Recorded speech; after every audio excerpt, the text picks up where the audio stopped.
शिक्षण शिक्षण हो एक चड म्हत्वाचो विशय आमच्या जिवितांत. शिक्षण ना ते मनशाक कोणाच्यानूच फटोवंक आनी नागोवंक जाता. देशाची उदरगत समाजीक मळार आर्थीक, राजकी, संस्कृतीक अशें सगळ्या मळार शिक्षण चड गरजेचें आनी आमच्या देश वयल्या तेंगशेर व्हरपाचें सपन फळादीक करूंक. मनीस जितलो शिकता तितलो ताचे बुद्धीक तांक व्हड. आयचो भुरगो हे देशाचो फुडार अशें आमी व्हड आशेन म्हणटा.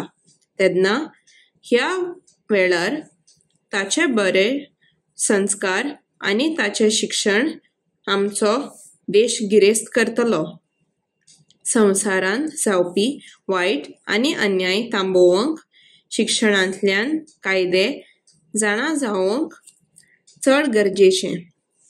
देशाचो भार सांबाळपी मनशां मदीं उच्च शिक्षीत आनी बुद्धवादी लोकांचो आस्पाव जाल्यारूच राष्ट्राची गिरेस्तकाय वाडटली आनी अस्मिताय फुलतली.